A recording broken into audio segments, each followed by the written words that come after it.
녹음 14 우찌무라 간조전집 제7권 제1부 기독교 14번째 녹음입니다. 기도드리겠습니다. 주님 은혜를 감사드립니다. 좋은 저녁, 좋은 시간에 이렇게 조용한 풀린 말씀방에 앉아서 녹음을 시작하고 있습니다. 주님, 어려운 부분들이 있고 시대적으로 다른 것이 있고 환경적으로, 문화적으로, 역사적으로, 정치적으로 다른 많은 것들이 있기는 하고 배운 것들이 또 다르고 한 점들이 있긴 하나 인생을 사는 데 있어서 진정으로 내가 무엇을 믿고 이 기독교를 어떻게 발전해 나갈 것인가를 고민하고 나라를 생각하는 이러한 깊은 내용들을 읽게 해주심을 감사드립니다. 올바른 하나님의 백성이 되기 위해서 해야 될 고민이었는데 잘 모르고 지나온 것을 주님께 고백합니다. 주님 용서해 주시옵시고 지금이라도 바른 길로 걸어나가서 주님께서 기뻐하시는 신앙인으로 살아갈 수 있도록 인도하여 주시옵소서.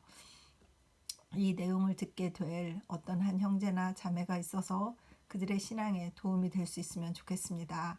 아버지 들어주시옵시고 인도하여 주시옵시고 또 제가 잘 읽을 수 있도록 하여 주시옵소서. 말들이 어렵고 한자나 일본어가 나오면 미숙한 부분들이라서 잘 못 읽을 때가 있음을 주님 고백합니다. 그래도 빠짐없이 한 글자 한 글자 잘 읽어 나갈 수 있도록 은혜를 베풀어 주시옵시고 우리 성령님께서 이 내용이 잘 전달될 수 있도록 이 내용에 축복하여 주시옵소서. 감사드리며 우리 주 그리스도 예수님 이름 받들어 기도드렸사옵나이다. 아멘. 기독교와 근대인, 현대사상과 기독교 1. 근대인의 기독교. 요사이 내가 절실히 느끼는 것은 기독교가 구미 기독교국에서 끊어지려고 하고 있는 것이다. 그들 사이에서 우리들은 오늘날 아직 기독교 신자가 될 수 있는가? 라는 문제가 토의된다. 50년 전에 그들이 보낸 선교사가 우리에게 전해준 것을 그들은 이제 전혀 믿지 않는다. 우리를 이단이라고 하던 선교사가 지금은 우리 이상의 이단을 부르짖으며 주저하지 않는다. 그들이 그리스도의 복음이라고 주장하는 것을 지금은 그들 사이에서 볼 수가 없다. 우리가 정직하게 그들이 설교에 귀를 기울여서 이것을 이해할 수 있다고 생각할 때에는 그들은 이미 이것을 버리고 다른 복음으로 옮긴 것이다. 참으로 불신실이 극점에 달한 그들이다. 우리에게 어떤 것을 믿게 하고 그들은 이제 그것을 버리고 그들이 가르쳐준 것 같이 믿는 우리를 이제 완고하여 사리에 어둡고 편견을 고집하고 남의 말을 듣지 않는 무리들이라고 조롱한다. 그 점에서 보면 그들 구미의 기독교 신자 또 그들이 보낸 선교사를 배척하는 충분한 이유가 있다. 그들은 첫째로 성서를 하나님의 말씀으로 우리에게 전했다. 성서는 세계 제1의 책, 여기에 참 생명이 있고 이 밖에는 생명이 있지 않다고 전했다. 우리는 정직하게 이 말을 받았다. 그리고 그들의 말이 진리임을 깨닫고 기뻐했다. 그리고 우리 중에 어떤 사람은 많은 희생을 해가며 성서 연구를 일생의 사업으로 하고 이것으로 자기와 동포를 구원하려고 노력했다. 그런데 교회와 선교사는 이제 성서에 대해서 어떠한 태도를 취해 나가고 있는가? 그들은 성서 연구를 신앙의 첫째 요건으로 보지 않는다. 그들의 기독교라는 것은 성서를 떠난 기독교다.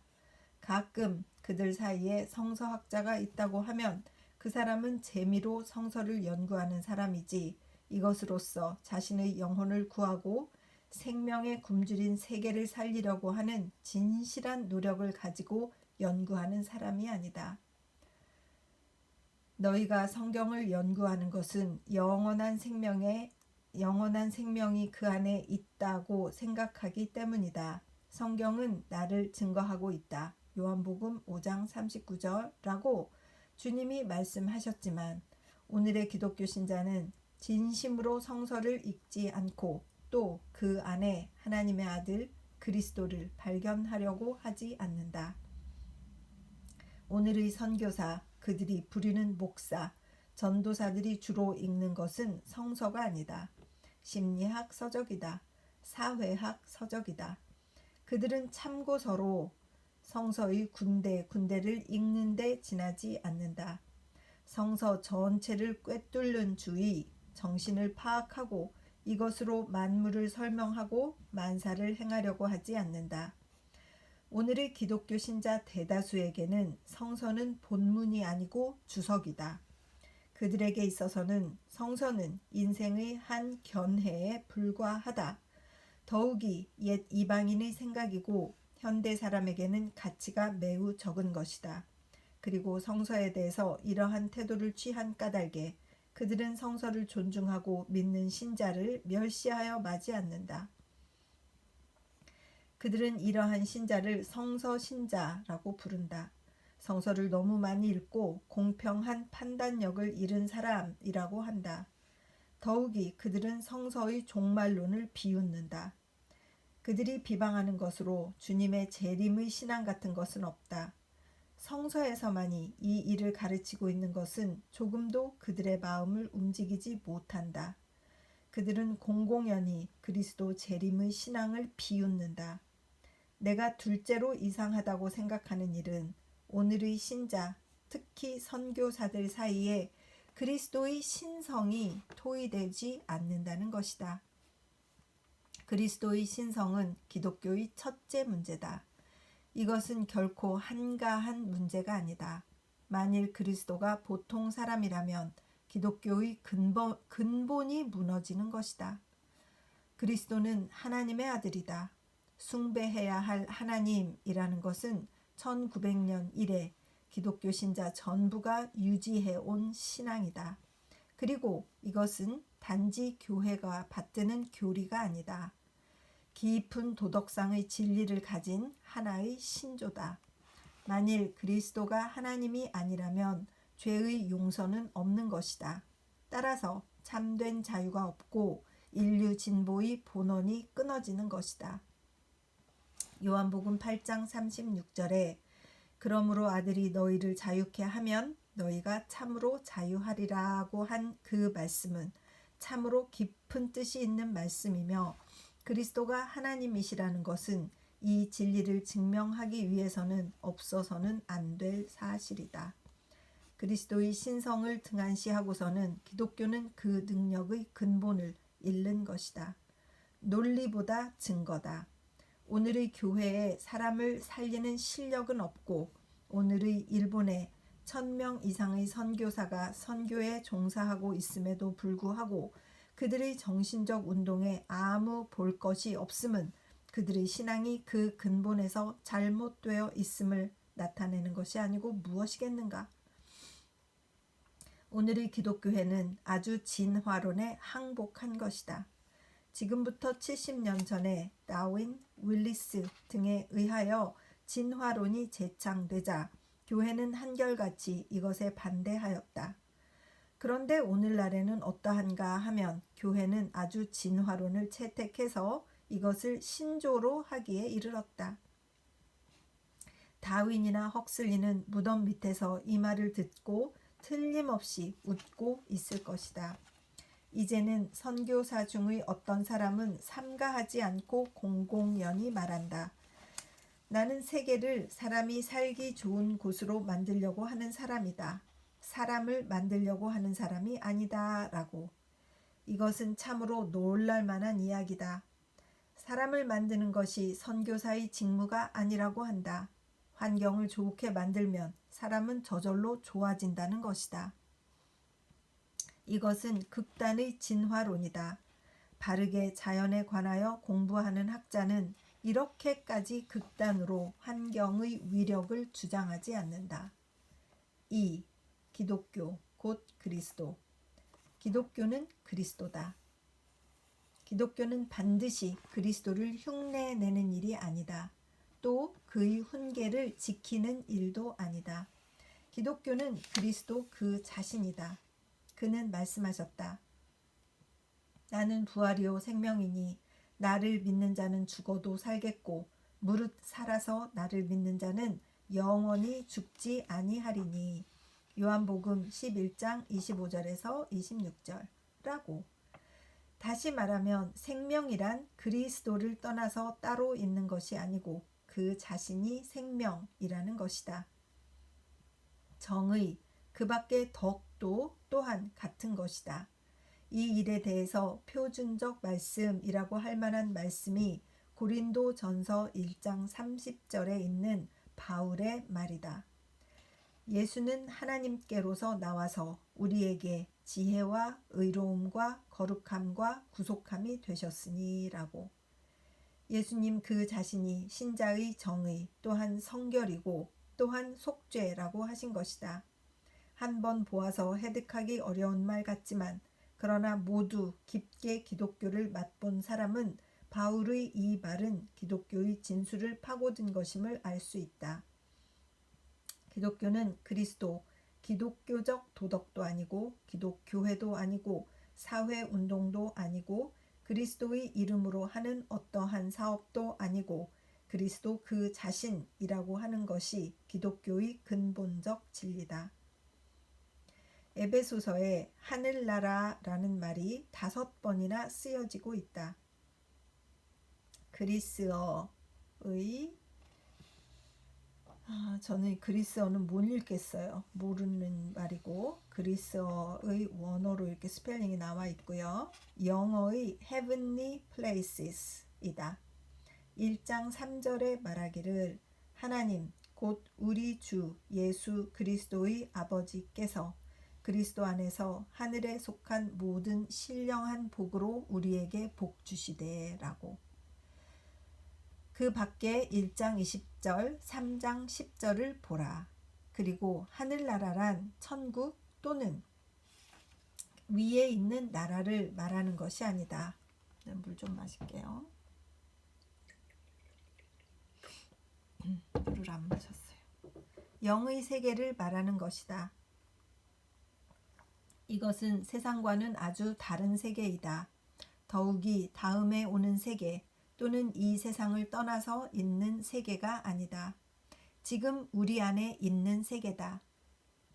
이 세상에 있으나 이 세상과는 아주 성질이 다른 나라다.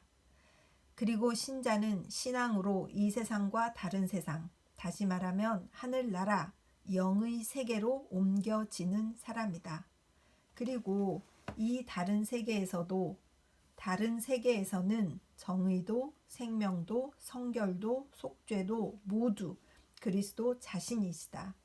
그 세계에서는 만일 신자가 특별히 가진 미덕이 있다고 하면 그것은 오로지 하나, 신앙뿐이다. 그 밖에 모든 좋은 것은 그리스도이며 신자는 그 밖에 다른 아무것도 구하지 않는다. 이리하여 기독교 신자는 그리스도이신 영의 세계에서 사는 사람이다. 그의 의는 그리스도, 그의 성결은 그리스도, 그의 구원은 그리스도. 여기에 이 세상 사람들이 말하는 도덕도 종교도 없는 것이다. 그가 자나 깨나 생각하는 분은 그리스도시다. 그가 계심으로 신자는 충만해지는 것이다. 여기에 생명수는 끊임없이 흐르고 희망의 빛은 영원히 빛난다. 신자는 아직은 이 세상에 있으면서도 이 사상의 세계에 사는 사람이다. 그리고 이것은 꿈의 세계가 아니다. 가장 확실한 세계다. 그리스도라는 바위 위에 세워진 세계다. 이것을 하늘나라라고 부르는 게 가장 적합하다. 땅의 나라는 움직여도 이 세계는 움직이지 않고 땅은 더러워져도 그리스도이신 하늘의 세계는 더러워지지 않는다. 그리고 현대인은 이 신앙에서 떨어져 있다. 그들은 이 세계 밖에 다른 완전한 세계 곧 하늘나라를 가지고 있지 않다. 그러므로 이 세상을 변화시켜서 천국으로 만들려고 초조해 하고 있다. 다시 말하면 진화론자가 되어서 이 세상이 진화 발달하여 천국이 되는 것을 기다리고 있다. 그렇지만 이는 헛된 희망이다. 원시인이 바벨탑을 쌓아서 하늘에 닿으려고 한 것과 마찬가지 공상이다. 그것이 혼란으로 끝날 것은 무엇보다도 명백하다. 하나님은 그 거룩한 아들로서 천국을 세우신 것으로 우리는 그저 감사하고 신앙으로 이를 우리의 것으로 만들면 되는 것이다. 문제는 천국은 누가 세울 것이냐 하는 그것이다. 크리스천은 하나님이 이미 그리스도로 하여금 세우게 하셨다고 말하고, 현대인은 사람이 노력해서 이를 세우는 것이라고 말한다. 둘 사이에 근본적 차이가 있다. 그러면 신자는 이 세상을 되는 대로 내버려 두고 그 개선을 꾀하지 않느냐 하면 결코 그렇지 않다. 신자는 하늘나라에 있으면서 땅에 살고 있기 때문에 하늘의 빛과 생명과 기쁨을 땅에 전하지 않으면 안 된다. 그러므로 참 신자가 땅에 사는 일, 이 일이 땅을 개량하는 가장 큰 세력이다. 그리고 오늘날까지 이 세상을 실질적으로 선하게 만든 사람은 하늘나라의 땅이 것이 아닌 생명을 영위한 사람들이었다. 크롬웰이라든가 밀턴이라든가 리빙스턴이라든가 하는 사람은 이 땅 본위의 사람이 아니고 국적을 하늘에 둔 사람이다. 그러므로 땅에서는 아무 바랄 것이 없었으며 땅을 위하여 많이 힘을 썼다. 현대인은 땅의 개량을 부르짖을 뿐이고 실제적으로는 조금도 좋게 만들지 못하는 것은 그들이 땅에 속하고 그들의 영혼이 먼지 같은데 붙는 까닭이다. 신랄하네요. 여기에서 우리는 누구나 우선 영으로 그리스도의 나라에 옮겨질 필요가 있다. 우선 그리스도로만 만족하는 사람이 되지 않으면 안 된다. 이 세상 또는 자기 자신에 대해서 많은 불만족한 일이 있다 하더라도 하루아침에 그리스도를 우러러볼 때에는 곧 변하여 기쁨이 충만한 사람이 된다. 현대 교회는 단지 환경 개량론자가 되었다. 그들에게 깊은 평안과 기쁨이 없음은 이 까닭이다. 3. 살아계신 그리스도. 기독교는 그리스도다. 그리고 그리스도는 살아계시다. 내가 살아있고 너희도 살겠기 때문이다. 요한복음 14장 19절라고 그는 말씀하셨다. 신자는 죽은 과거의 사람을 믿는 것이 아니다. 실제로 지금 살아서 일하시는 주를 믿는 것이다. 성서는 명백히 이 사실을 가르친다. 이 일을 믿지 않고는 산 신앙은 없다.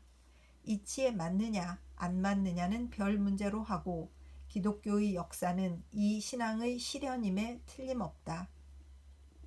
어떤 사람이 말한 일이 있다. 만일 예수님을 장사 지낸 아리마대 요셉의 무덤이 비지 않았더라면 기독교는 일어나지 않았을 것이다 라고. 다시 말하면 만일 그리스도가 부활하시지 않고 그가 단지 도덕적 감화력으로서만 후세에 살아계신 분이라면 기독교라고 하는 산 종교는 일어나지 않았으리라는 말이다. 기독교 신자의 교주는 살아계시다. 이것은 다른 종교에는 없는 일이다. 유교 신자로서 공자가 지금도 살아있다고 생각하는 사람은 없다. 불교 신자는 석가의 현존을 인정하지 않는다. 그는 2400년 전 이미 열반의 구름 속에 숨은 사람이다. 마호메트도 또 마찬가지다. 종조는 모두 과거의 사람이고 지금은 단지 그 감화의 힘을 가지고 그 신자를 인도할 따름이다. 그러나 기독교에 있어서는 아주 다르다. 기독교에서는 교주는 지금도 그대로 살아계신다고 믿는다. 신자는 단지 눈으로 그를 보지 못하는 것뿐이지 그가 살아계시다는 것은 1900년 전 그가 그 제자들과 함께 갈릴리 호숫가에 계신 것과 같이 확실하다. 그렇다. 그 이상으로 확실하다. 그리스도의 부활, 그의 승천, 그 아버지의 오른편에 앉아 계시다는 것은 이를 말하는 것으로 이는 단순한 교리가 아니다. 신조가 아니다. 확실한 사실이다. 그리스도 승천 후의 역사가 밝히 이 일을 알리고 있다. 사도행전은 결코 사도 언행록이 아니다. 땅을 떠나서 하늘에 계시는 그리스도가 사도들로 하여금 그 거룩한 뜻을 땅에서 이루는 그 사적의 기록이다. 그는 스데반에게 나타나셨고 바울에게 나타나셨다. 그는 사도들을 거룩하신 뜻대로 쓰셨다. 사도행전 저자가 안중에 둔 사람은 베드로도 바울도 아니었다. 그는 이들 큰 사도 두 사람의 최후에 대해서 쓸 필요를 느끼지 않았다. 베드로 전기도 아니고 바울 전기도 아니고 그리스도 사후의 그리스도 전이다. 그렇게 보면 사도행전의 뜻을 알게 된다. 이 세상의 보통 역사로 보아서 이 책은 불완전하기 그지없는 것이다. 맨 끝에 있는 요한계시록도 이 입장에서 쓰여진 책이다. 나는 하늘과 땅의 모든 권세를 받았다. 보라, 내가 세상 끝날까지 항상 너희와 함께 있겠다 하심은 예수께서 지상에서 하신 마지막 말씀이라고 한다. 다시 말하면 그는 세상을 떠났지만 세상과 떨어지신 것은 아니다. 하늘의 아버지께로부터 받은 영토로서 세상을 다스린다고 한다. 사도들을 쓰셔서 행해진 전도는 사실은 그리스도 자신이 행하신 전도다. 그리고 사도들이 세상을 떠난 후라 할지라도 영원히 살아계신 그리스도는 세상을 주관하신다고 한다. 그 일을 나타내는 것이 계시록이다. 지금도 계시고 전에도 계셨고 또 장차 오실 그분, 죽은 자들의 첫 열매이시며 땅 위의 왕들의 지배자이신 예수 그리스도로부터 요한계시록 1장 4절에서 5절라고 하였다. 또 말하기를 나는 처음과 나중이요 살아있는 자다. 내가 죽었었다. 그러나 보라 영원 무궁하도록 나는 살아있고 요한계시록 1장 17절 18절라고. 이러한 분이 어떻게 세상을 심판하시는가? 그 일을 밝히 신약의 예언자 요한에게 나타내신 것이 요한계시록이다. 그리스도를 살아계신 분으로 보지 않고는 계시록도 또한 무의미하다. 같은 것을 성서 전체에 대해서 말할 수가 있다. 기독교 신자는 처음부터 오늘날에 이르기까지 살아계신 그리스도의 존재 활동을 믿어온 것이다. 그리고 이는 미신이 아니며 또 단순히 교회에 전해 내려오는 말이 아니다. 이는 신자의 실험이다. 철저하게 신앙생활을 해온 모든 신자는 굳게 이같이 믿었다. 사람이 기독교 신자가 되는 것은 기독교의 진리를 이해하였기 때문이 아니다. 그리스도와 만나고 그를 우리 주로 인정하였기 때문이다. 그에게 발견되고 붙잡혀서 그의 종으로서 부르심을 받았기 때문이다. 참된 기독교 신자는 누구나 살아계신 그리스도와 직접적인 관계에 들어간 사람이다. 그 점에서 아우구스티누스, 루터, 칼빈, 웨슬리 등 누구를 택할 것이 아니다. 기독교에서는 개종은 단순한 깨달음이 아니다. 구세주와의 직접 개인 관계의 성립이다. 만일 그리스도가 지금 살아계시지 않는다면 개종은 없는 것이다. 교리를 깨달았다고 해도 개종이 아니다. 그리스도를 뵙고 난 후에 전 생애의 변화다. 교리만 알면 결국 누구나 기독교 신자가 될 수 있다고 생각하는 것은 불교 그 밖의 사상을 기독교에 옮겨서 말하는 것이며 큰 잘못이다. 그리고 현대 사상은 이 일에 대해서 기독교의 근본 의의를 떠나 있는 것이다. 현대인은 역사적 예수를 찾기를 바라면서 지금 살아계시는 그분을 잊어버린 것이다. 그들은 소크라테스나 시저를 아는 것처럼 그리스도를 알려고 노력하고 있다. 그리고 역사적으로 찾아낸 예수는 존귀하신 분임에 틀림없다고 하지만 지금 살아서 세계를 주관하시는 그리스도께 견주어 볼 때 매우 힘이 약한 분이다. 참 신자는 역사의 연구를 게을리하지 않지만 역사에 의하지 않고 실험에 의지하는 것이다. 살아계신 그리스도와 만나서 역사를 가지고 신앙을 튼튼하게 하는 것이다. 그리스도는 지금 계시다. 그런 까닭에 우리는 인생에 대해서 실망하지 않는다. 천지 권세를 그 손안에 쥐신 분이 이를 선하게 인도하고 계시다. 1927년 7월 성서지 연구. 가슴이 막 뜁니다. 막 웅변을 듣는 것 같습니다. 그리고 저 자신에게 질문합니다. 정말 그리스도와 만나고 그를 우리 주로 인정한 실험이 있느냐라고. 그냥 그렇다고만 믿고 있었나? 정말 나의 실험이 있었나? 다시 한번 돌아보게 되고 기도해야 될 죄목인 것 같습니다. 계속 읽겠습니다. 근대주의와 기독교. 일본에서의 근대인이라고 하면 매우 나쁜 사람으로 친다. 자기 중심이고 주관적이고 무슨 일에나 자기 본위로 해석하고 신이나 사람이나 자기의 의견을 이루기 위해 이용한다. 그리고 인생을 최대 한도로 즐기기를 원하는 사람, 이를 가리켜 근대인이라고 한다. 일본에서 근대인이라고 하면 일본인도 아니고 서양인도 아닌 특성이 없는 일종의 무형 인종이다. 일본인의 의기도 없고 서양인의 도덕도 없고 단지 자기의 의견을 밀고 나가는 것이 특징이다. 그들은 속박이란 어떤 형태로도 이를 싫어한다. 그들은 단 한 가지 일에만 용감하다. 곧 연애 문제에서만 열심이다. 근대인들은 아이고 젊은이들이 전쟁에 막 학을 띠고 애국주의 이런 거에 막 학을 띠고 기독교도 싫고 막 이러니까 에라 연애나 하자 이렇게 변한 건 아닐까요? 이 당시에 열렬한 애국심이 없고 냉정한 연구심이 없고 무슨 일에나 도락 기분을 가지고 대한다. 나는 고백하기를 주저하지 않는다. 일본의 근대인이란 아무 도움이 되지 않는다고.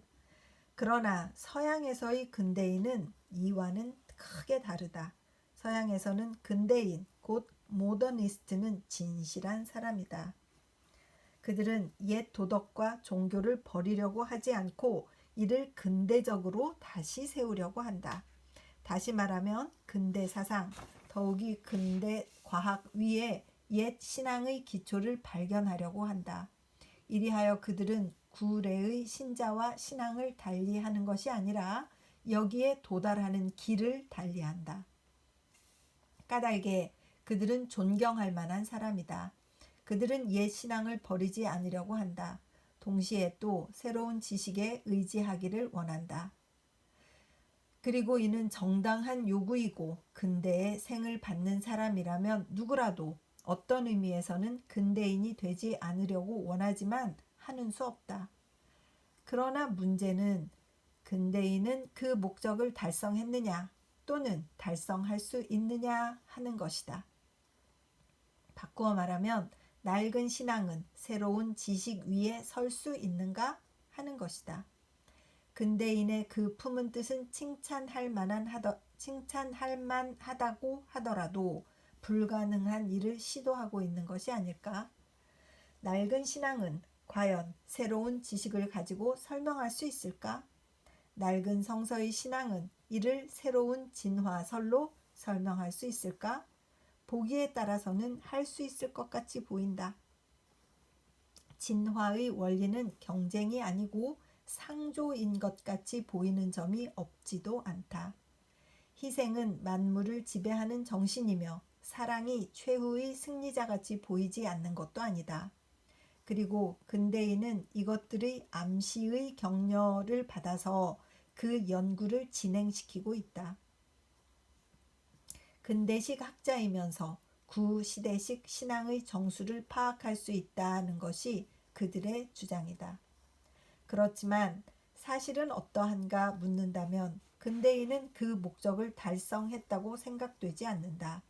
또 장래에서도 달성하리라고 생각되지 않는다. 그 일에 대해서 좋은 예증은 미국 대서양 평론 이월호 1927년에 실린 무명시의 기고문이다. 그는 그 필치로 봐서 미국에서 손꼽히는 근대주의자라는 것을 알 수 있다.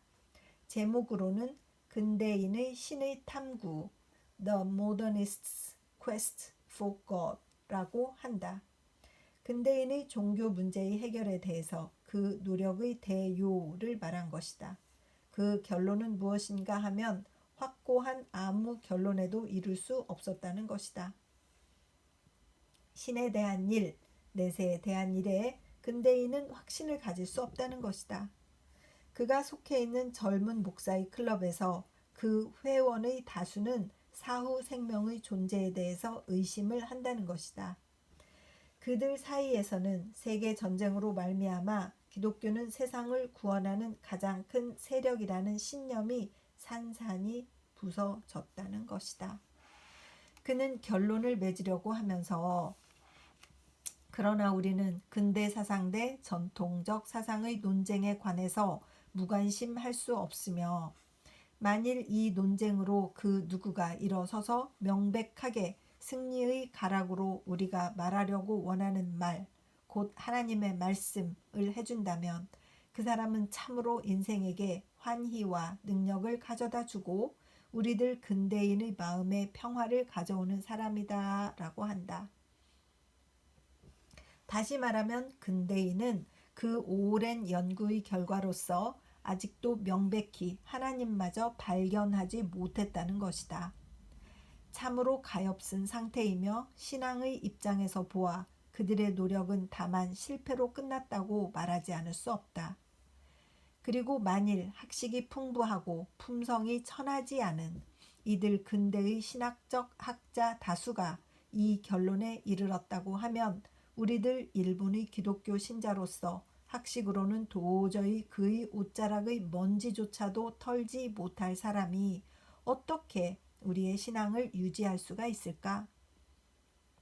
만일 하나님의 존재마저 명백하지 못하다고 한다면 즉시 기독교 전부를 포기하는 편이 정직한 길이 아닐까?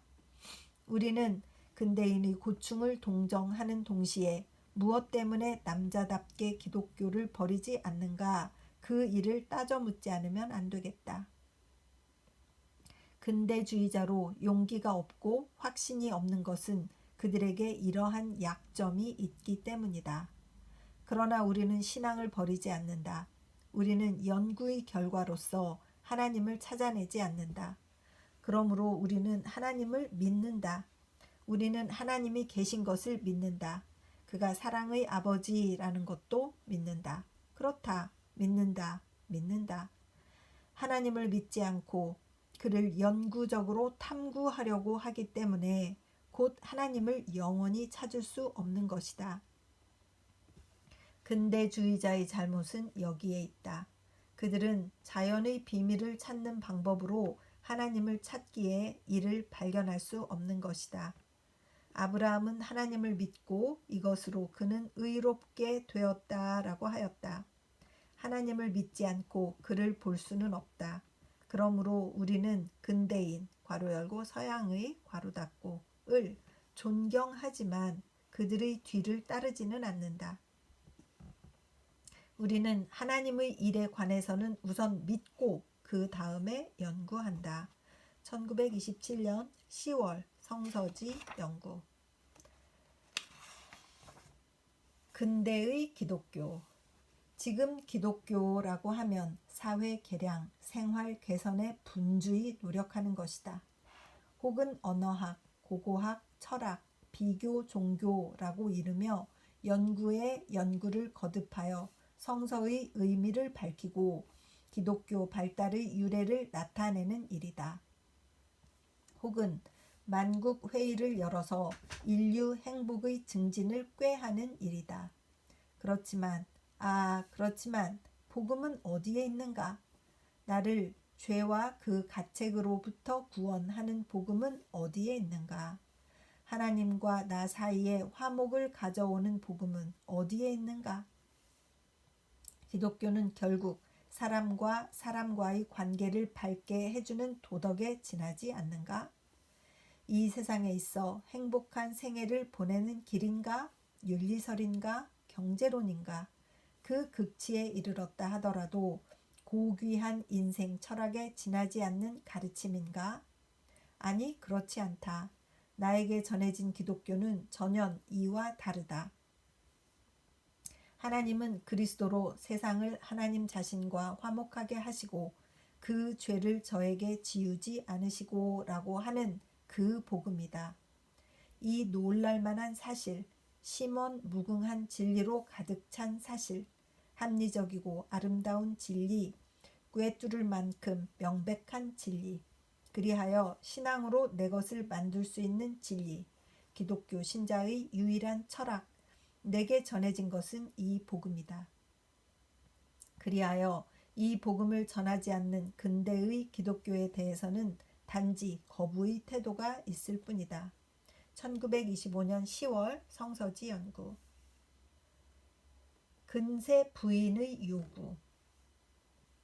어느 일요일 아침 시내 어떤 여자 고등학교에서 교편을 잡고 있는 한 귀부인이 나의 집을 찾아와서 종교 문제에 관하여 나에게 물어왔다. 그 부인과 나 사이에 대강 다음과 같은 문답이 있었다. 문, 선생님, 종교는 대단히 좋은 것으로 사람에게 반드시 없어서는 아니 될 것입니다만 종교는 이 세상과 충돌하는 것이므로 이 세상에서 원만히 살아가기 위하여는 신앙을 지키기가 어렵습니다. 그러므로 제가 특별히 선생님께 여쭈어 보고 싶은 것은 이 세상과 충돌하지 않는 종교는 없을까요? 또 기독교를 믿더라도 이 세상과 충돌하지 않고 믿는 길은 없을까요? 그 일에 대해서 듣고 싶습니다. 답. 그것은 참으로 곤란한 질문입니다. 그러나 지금 세상에서는 이러한 질문을 하는 사람이 많이 있습니다.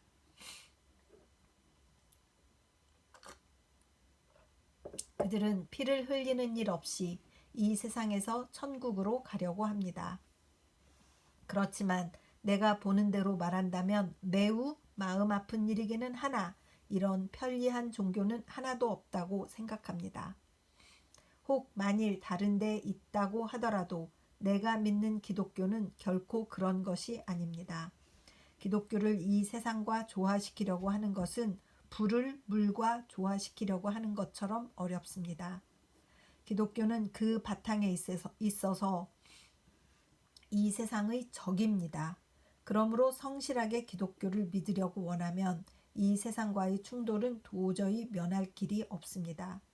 만일 부인께서 세상과 충돌 없이 기독교를 믿으려고 하신다면 애당초 이를 믿지 않으실 것을 권고해드립니다. 부인께서 만일 신약 성서를 잘 읽어보신다면 내가 지금 말씀드리는 일이 결코 거짓이 아니라는 것을 인정하실 것입니다. 문, 그것은 그렇다 하고 기독교와 과학과는 충돌하지 않습니까? 그 일에 대해서 여쭈어 보고 싶습니다. 답, 그 일에 대해서 물으십니까? 그 일이라면 제가 길게 여기서 대답을 해드릴 필요가 없습니다. 기독교와 과학과의 관계를 알려고 하신다면 기독교와 과학 두 가지 다 그 근본에서부터 깊이 연구하는 외에 좋은 방법은 없습니다. 세상에서 이 둘의 모순을 말하는 사람은 대개 이 두 가지를 깊이 연구하지 않은 사람입니다.